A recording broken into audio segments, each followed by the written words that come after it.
Mon âme bénit l'Éternel, que tout ce qui est en moi bénisse son Saint-Nom. Mon âme bénit l'Éternel et n'oublie aucun de ses bienfaits. Amen.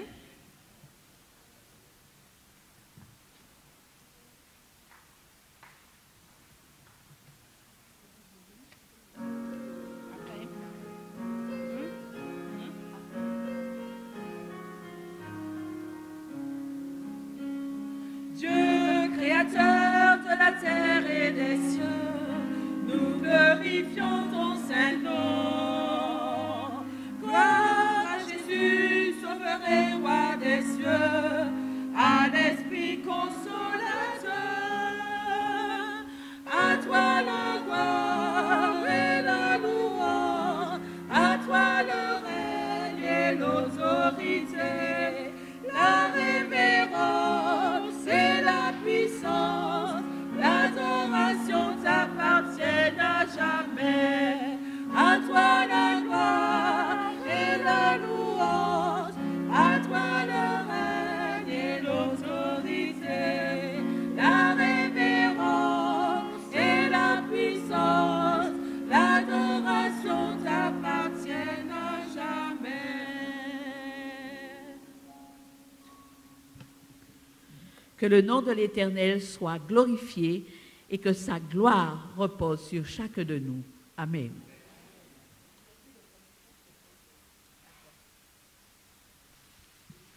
Même si le soleil n'est pas dans nos cœurs, il semble être à l'extérieur. Et en fait, en étant ensemble, on se réchauffe, on s'encourage, on se fait du bien, n'est-ce pas? Alors je vous souhaite à tous une bienvenue. Et puis, montrons à l'autre que nous n'avons pas perdu. Nous sommes des vainqueurs grâce à Dieu. Amen. Nous allons entonner les paroles du numéro 13 comme premier chant. Le numéro 13. Je lève les yeux vers les mots que j'aime, d'où me viendra le secours.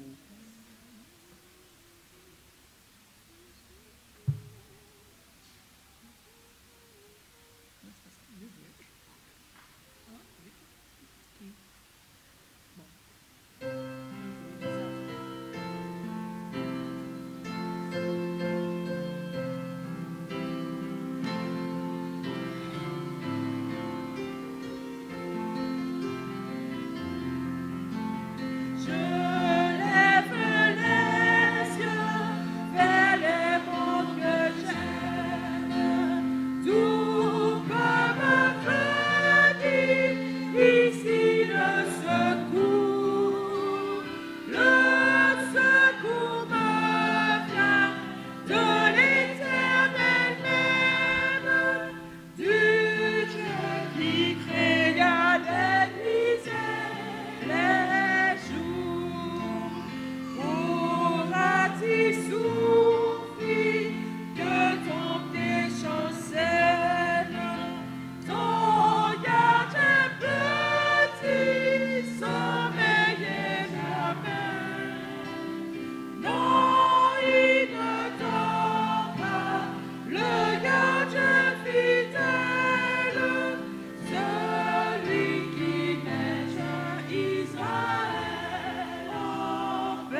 Écoutons la parole de Dieu tirée du livre de Jean, le chapitre 17 et le verset 17. Sanctifie-les par ta vérité, ta parole est la vérité. Amen. Avant de prier, nous allons entonner le chant approprié. Maître, à tes pieds, je m'incline.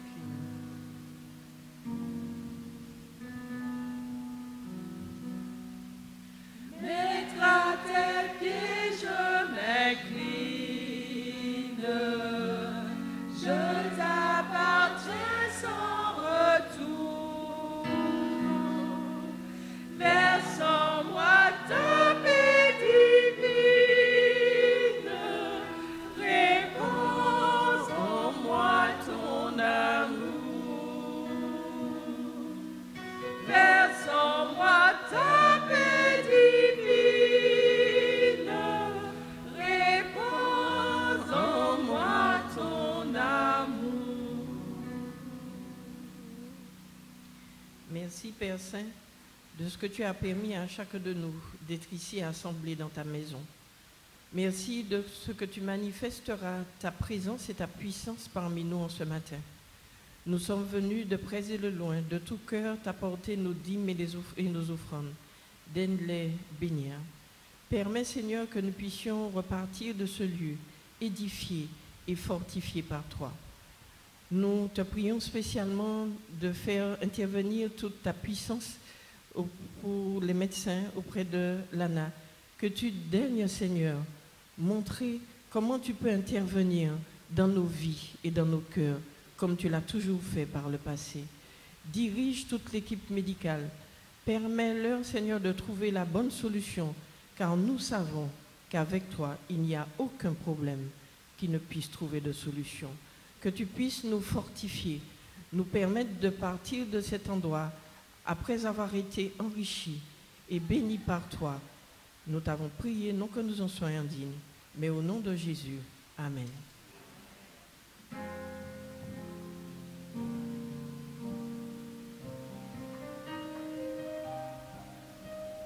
Dieu de bonté, exauce ma prière, écoute mon cœur.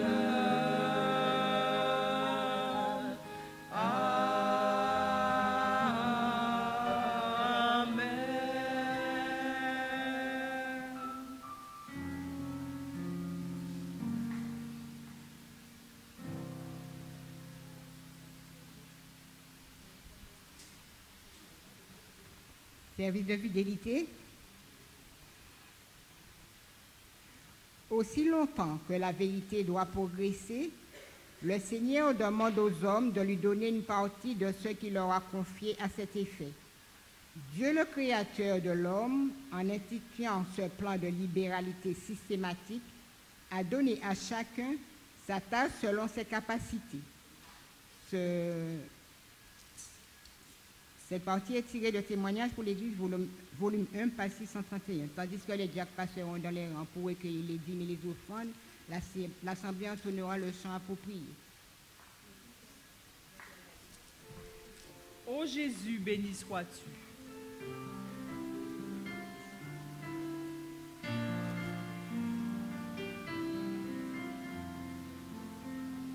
Ô Jésus, béni sois-tu.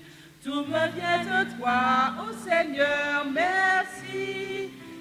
Éternel, que de nos temps montre tout parfum jusque dans Sion.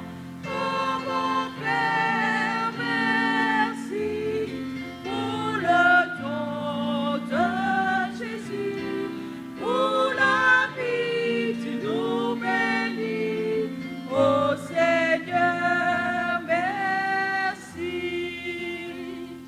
Béni soit Jésus ton nom, ici maintenant nous t'exaltons.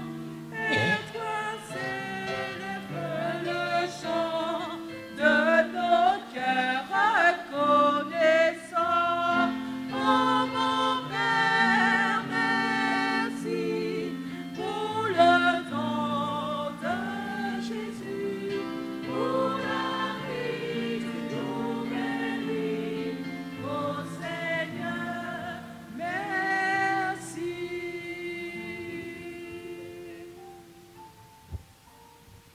J'ai 2 jouets et toi, tu n'en as pas.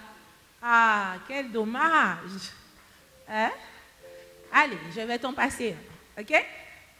Donc, on a changé de chanson pour aujourd'hui, l'histoire des enfants. J'ai 2 jouets, je suis content. Les grands, vous vous rappelez? J'ai 2 jouets et je suis content. Tu n'en as pas et c'est attristant. Je t'aime bien et je t'en donne un. Et nous aurons un jouet chacun.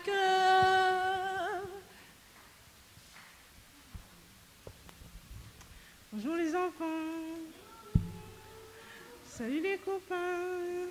Oh, il manque des copains là pour l'instant. Allez. Les copains, vous venez pas? C'est dommage. Alors, je suis Jessica, vous vous souvenez de moi? Aujourd'hui, j'ai emmené les cadeaux.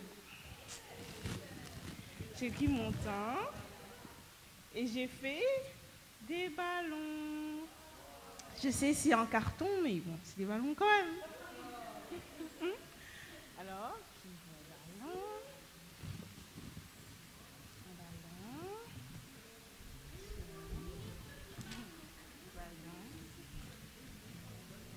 un ballon.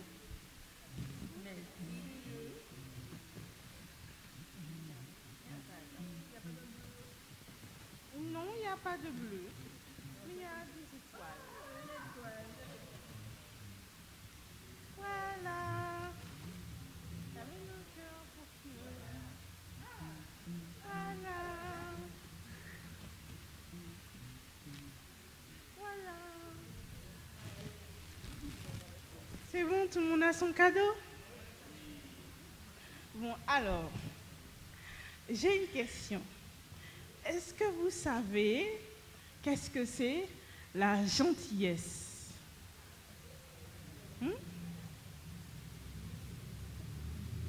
Elle veut pas parler. Quelqu'un sait qu'est-ce que c'est? Partager. C'est être gentil. Faut trouver un autre mot. Agir. Bienvenue, nouveaux copains.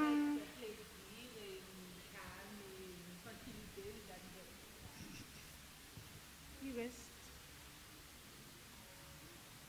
Voilà. À ton ballon.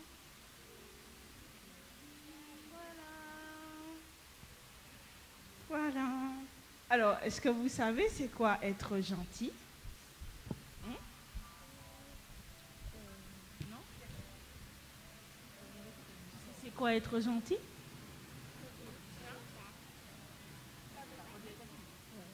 D'accord. Oui, voilà. Être gentil, ça veut dire faire le bien, sourire aux gens, jouer avec les copains s'ils ont envie, donner un coup de main,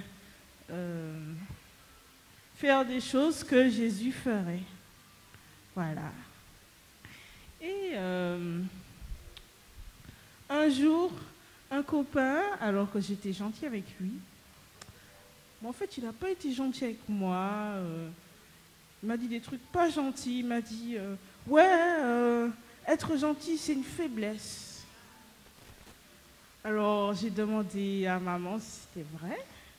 Et maman a dit, non, être gentil, ce n'est pas une faiblesse, c'est une force.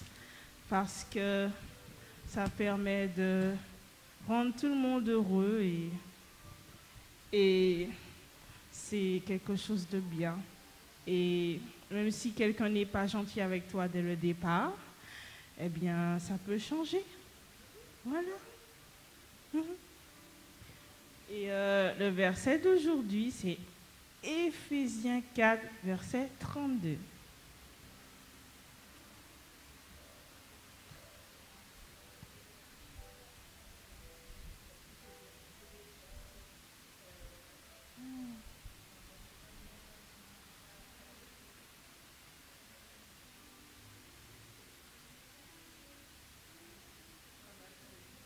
Ok. Soyez bons les uns envers les autres, compatissants, vous pardonnant réciproquement, comme Dieu vous a pardonné en Christ. Jésus nous demande d'être gentils avec tout le monde. Et c'est ce que nous ferons. Alors nous allons nous lever et prier pour que Jésus nous aide à être gentils.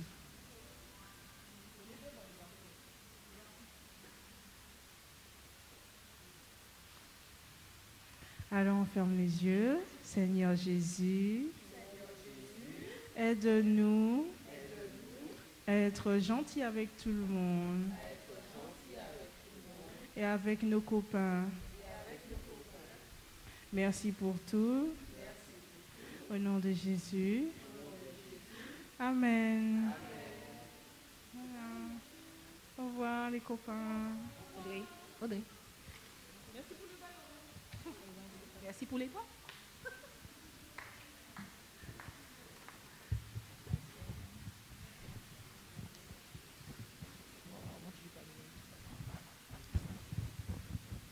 Pour continuer, nous prendrons nos cantiques au numéro 135, le 135 dans notre recueil.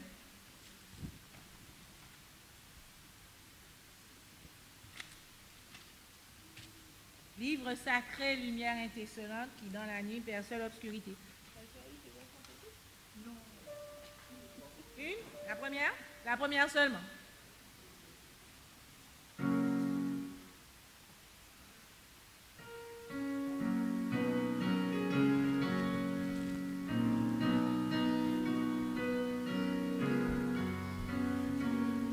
Livre sacré, lumière étincelante, qui dans la nuit perce l'obscurité, révèle à tous sa bonté rayonnante, et dans les cœurs fait briller ta clarté.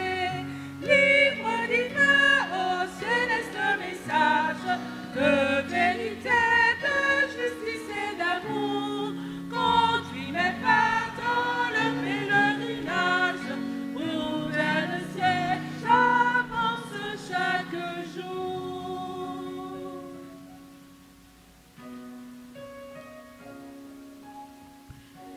Chers frères et sœurs, bonjour. Nous commençons aujourd'hui notre semaine de prière, semaine proposée par la conférence générale. Malheureusement, nous n'avons pas eu le matériel la semaine passée. Nous aurions pu la placer tous les jours. Mais comme nous ne pourrons pas faire tous les jours, donc nous gardons en mémoire que nous avons réunion mercredi soir. J'invite tout le monde à revenir. Vendredi soir et samedi matin, nous allons faire en sorte de finir. Et ça veut dire que ce matin, j'essaierai de donner un petit peu le compilé de tout un chacun. Dans l'histoire de tous les jours, qu'on aura cité. Mais rassurez-vous, on fera le tout. Dans la Bible, il y a une histoire toute particulière, histoire rapportée dans Jérémie chapitre 36. Cet après-midi, je vous proposerai de lire tout le chapitre puisque ce matin, nous n'aurons pas le temps de le lire entièrement. N'oubliez pas, Jérémie 36. Il se trouve qu'à cette époque, en l'an 606 environ, Israël était au seuil d'une pire crise de son histoire. Quelques années plus tard, en l'an 586 avant Jésus-Christ, le royaume de Juda allait être détruit. Ensuite, Israël devait être assujetti à l'Égypte et le roi Jéhoïakim régna de 609 à 598. Il paya un lourd tribut aux Égyptiens. Et lorsque la bataille fut terminée, eh bien Nabuchodonosor, que nous appelons ici, défie le roi Nécho, le roi Pharaon, et l'armée égyptienne. Donc, chamboulement pas possible. Et voilà comment intervient Jérémie, parce que l'Éternel envoya un message particulier pour le roi. Ce message, il est rapporté au verset 2 et 3. Nous sommes dans Jérémie, chapitre 36, versets 2 et 3. Voilà ce que Dieu dit.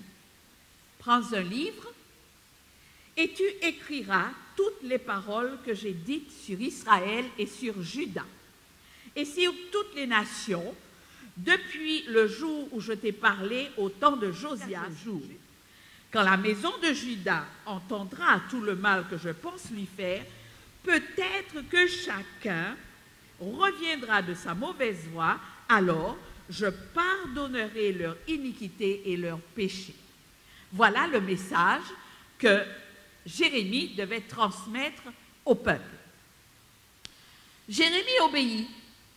Il a dicté à Baruch les paroles de l'Éternel, et Baruch, lui, ensuite, il lut ce livre devant le peuple. Quand ils entendirent cela, les gens furent remplis d'effroi, et ils dirent, nous rapporterons au roi toutes ces paroles. Et c'est ce qu'ils firent. Ils demandèrent à Baruch et à Jérémie d'aller se cacher, parce qu'ils savaient que le roi n'aurait pas été content de ce que l'Éternel avait envoyé comme message.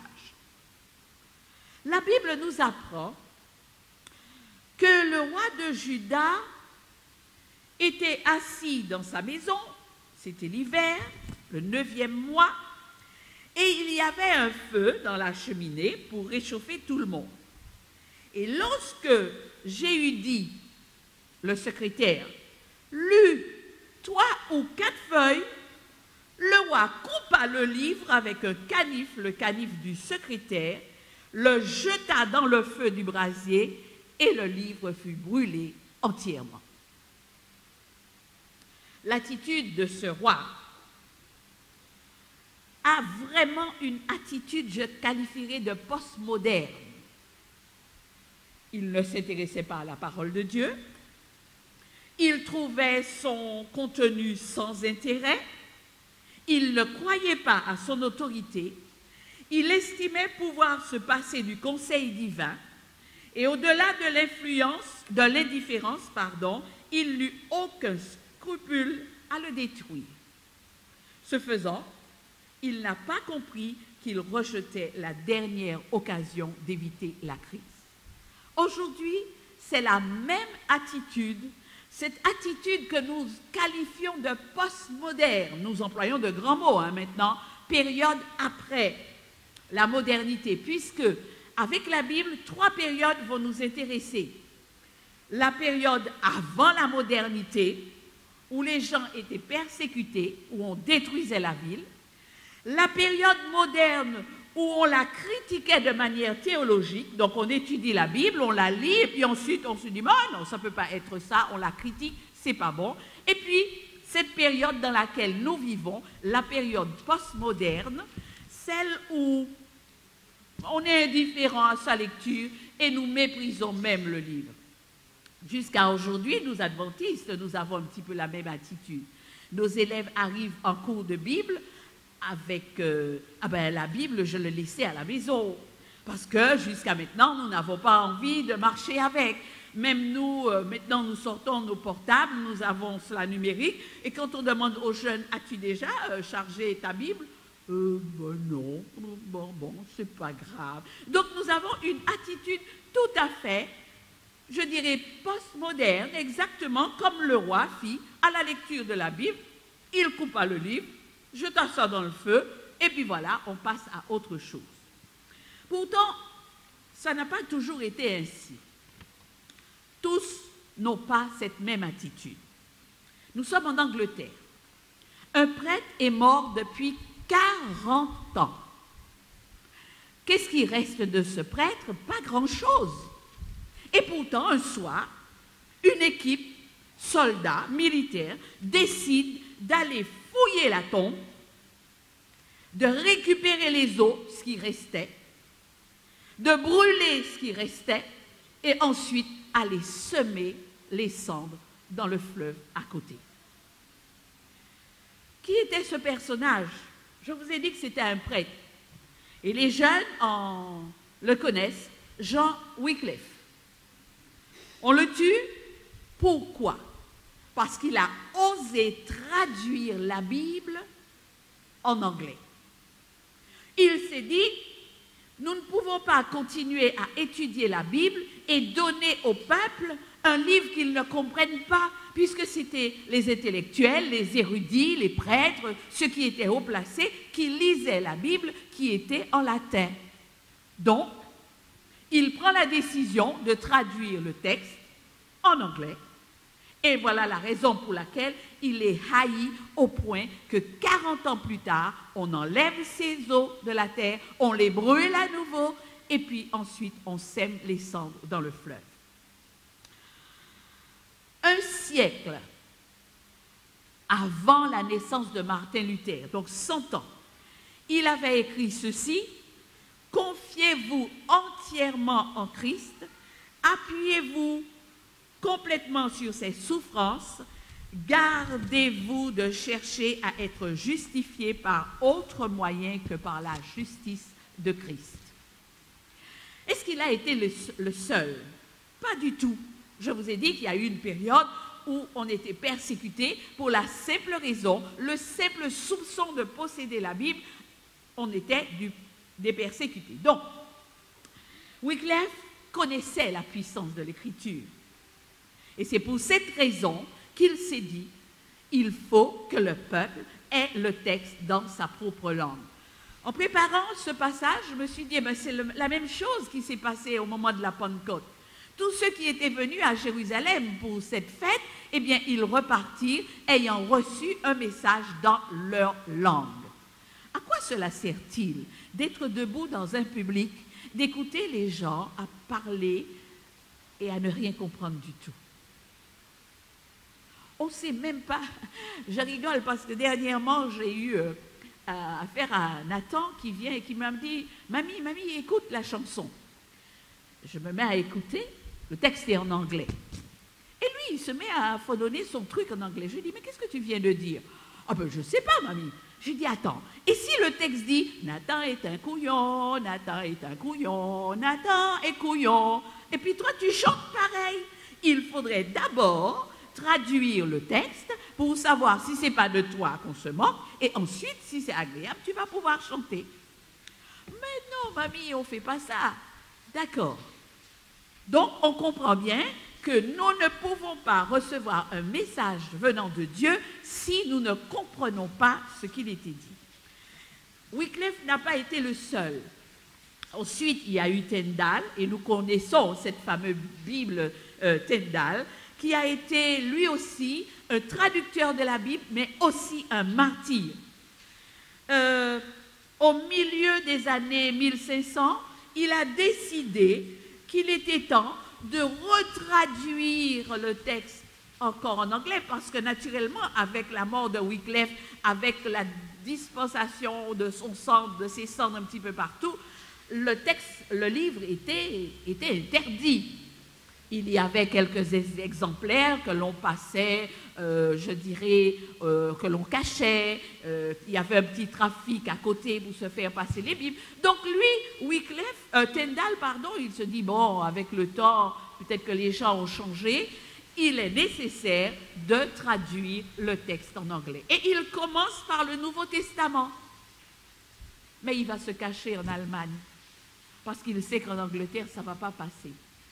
Il commence le texte traduire le Nouveau Testament, il se cache, il a le temps de distribuer un petit peu le Nouveau Testament en anglais, et puis ensuite il se met, ok, d'accord, je vais traduire l'Ancien Testament, toujours en anglais. Malheureusement pour lui, je dirais un patriote anglais comme lui-même, l'a trahi et on l'arrête.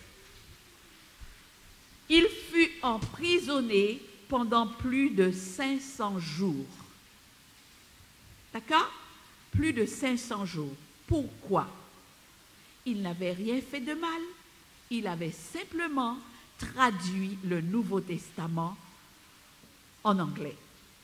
Après avoir été arrêté, du moins mis en prison plus de 500 jours, 500 jours, ça doit faire combien de mois? 1 an et demi environ.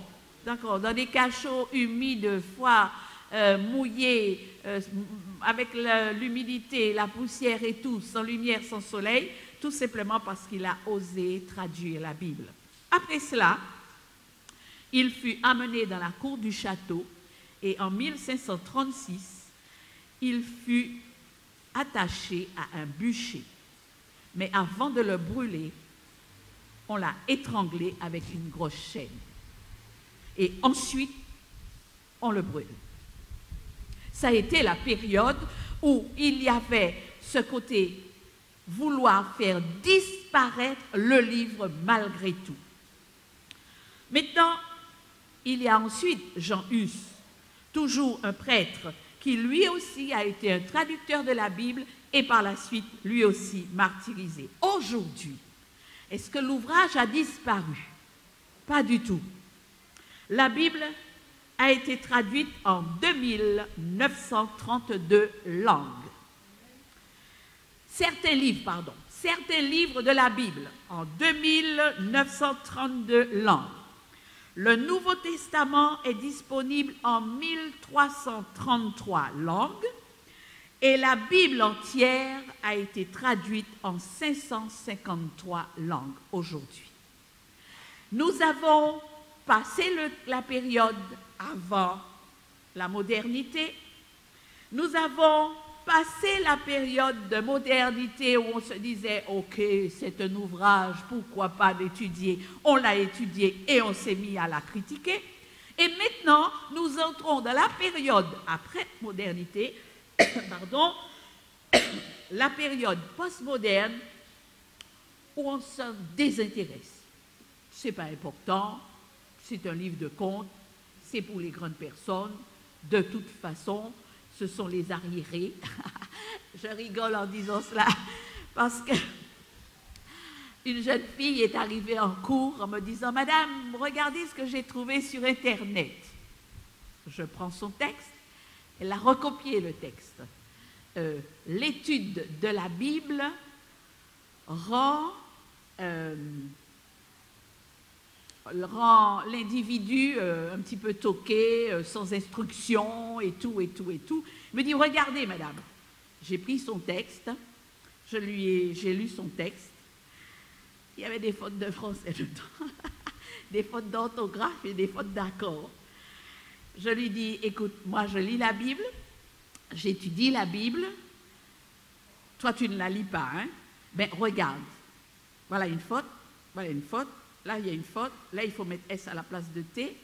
Entre nous deux, toi qui n'étudies pas la Bible et moi qui étudie la Bible, qui est plus arriéré là? Alors sa copine qui était à côté d'elle lui fait, tu fais, je t'avais dit de faire attention. Je dis, ben voilà, quand on étudie la Bible, on est toujours intelligent. Maintenant c'est à toi de choisir. Eh bien, c'est exactement la mentalité que nous avons aujourd'hui. Maintenant, pourquoi la Bible? Eh bien, frères et sœurs, que nous le voulions ou pas, la Bible révèle qui est Dieu. C'est le seul livre qui me parle de mon Créateur. C'est le seul livre qui me dit, à un moment donné, il y a eu un problème, et c'est le seul livre qui me dit que mon Créateur va laisser sa place pour venir vivre parmi nous, pour nous montrer.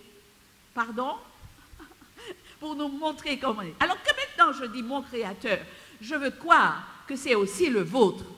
D'accord? Puisque quand nous avons notre livre en main, nous apprenons qui est Dieu. Et Jean déclare dans Jean 1, verset 1, « Au commencement était la parole, et la parole était avec Dieu, et la parole était Dieu. Car le Seigneur lui-même, Amos 3, verset 7, ne fait rien sans avoir révélé son secret à ses serviteurs, les prophètes. » Donc, la Bible nous révèle Dieu. Mais ce n'est pas tout. La Bible nous rend intelligents. Ah ben oui. Combien d'entre nous, parmi nos ancêtres, ont appris à lire et à écrire grâce à la Bible? Frère Lemay lève sa main, son doigt. Il a appris à lire et à écrire grâce à la Bible. Combien...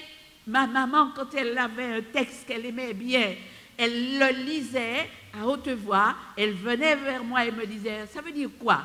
Je lui expliquais le texte et elle partait. Et à n'importe quel moment, elle pouvait ressortir le texte parce qu'elle trouvait ça bien écrit, bien beau, et qu'elle trouvait... La Bible nous instruit et nous rend intelligents.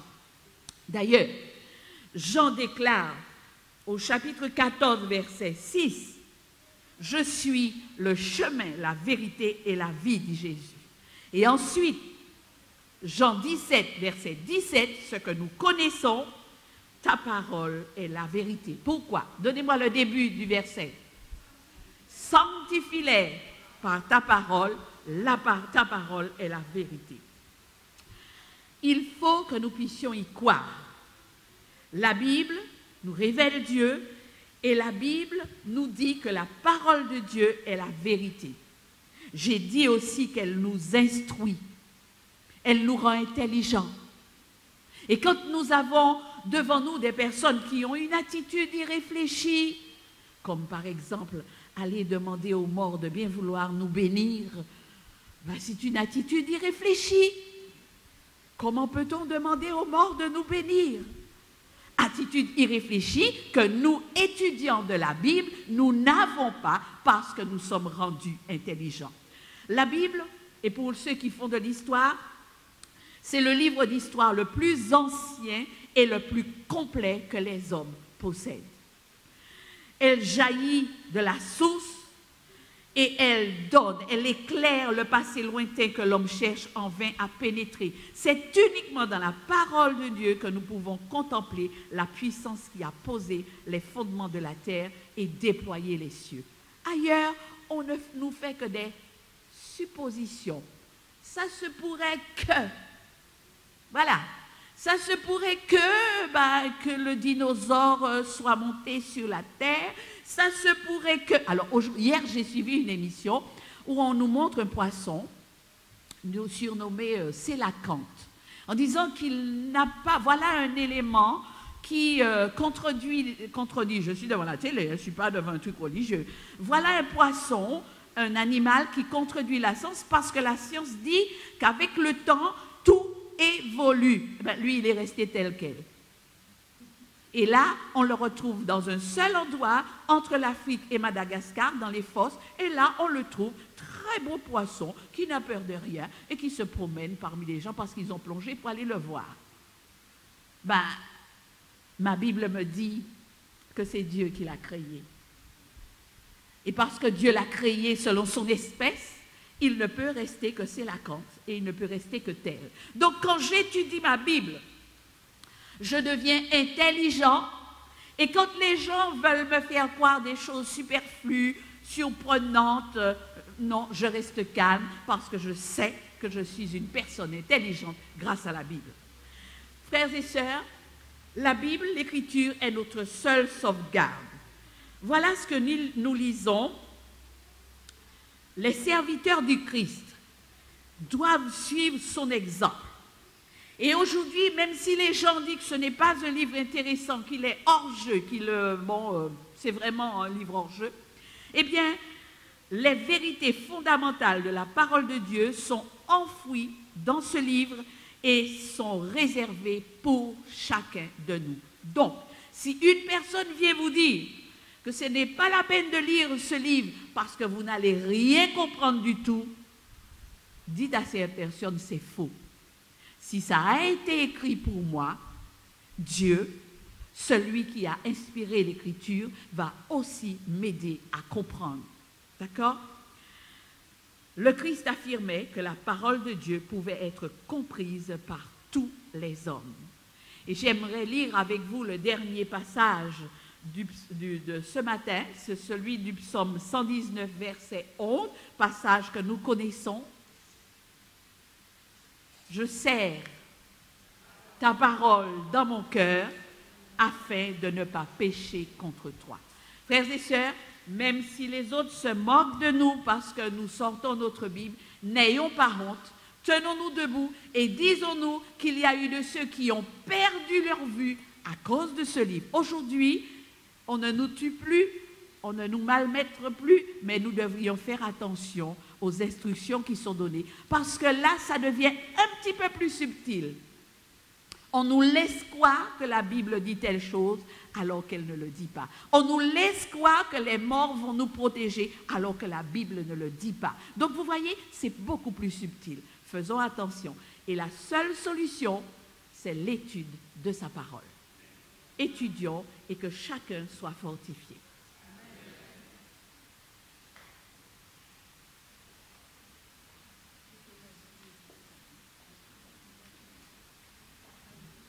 Nous vous invitons à vous lever et à entonner les paroles du 493.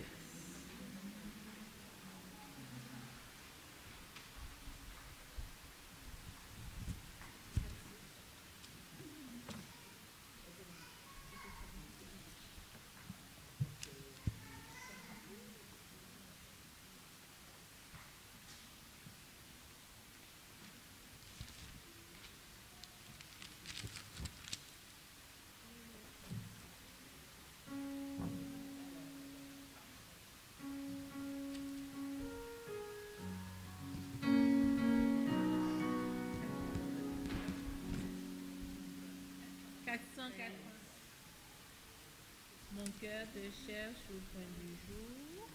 Ô Jésus, mon ami suprême.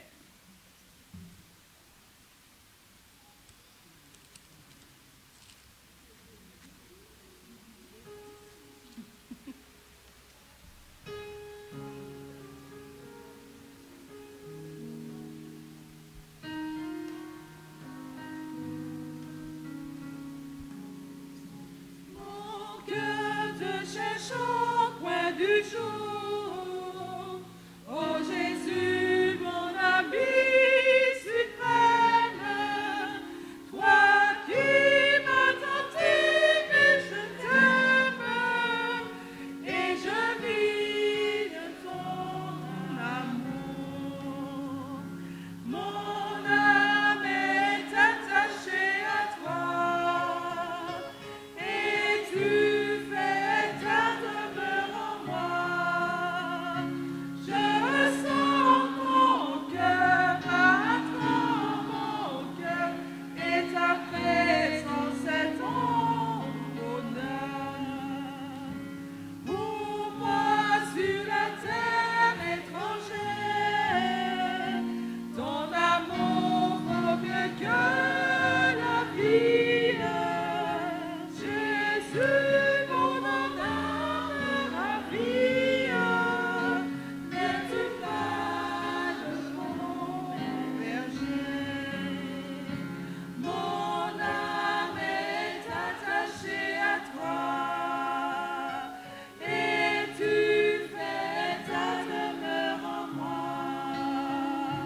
Je sens ton cœur battre en mon cœur, et ta présence est mon bonheur. Devant ton merveilleux amour, en t'adorant mon âme heureuse, triomphe et célèbre joyeuse tes bontés de chaque jour. Mon âme est attachée à toi, et tu fais ta demeure en moi. Je sens mon cœur battre en mon cœur, et ta présence est mon bonheur.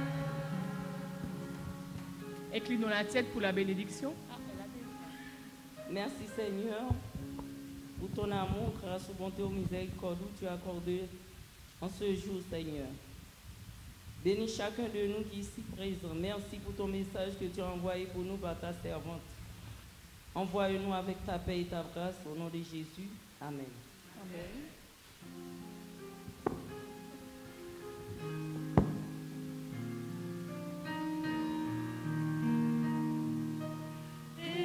Écoute, Seigneur, reçois nos prières.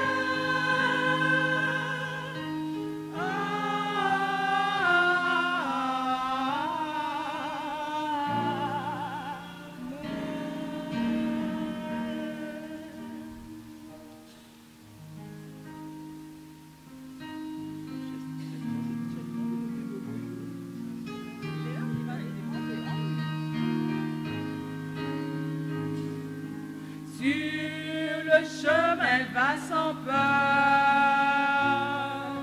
car Jésus est devant toi.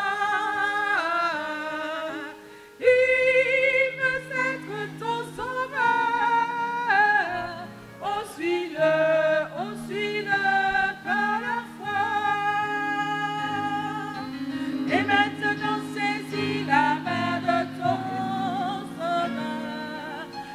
Lisa.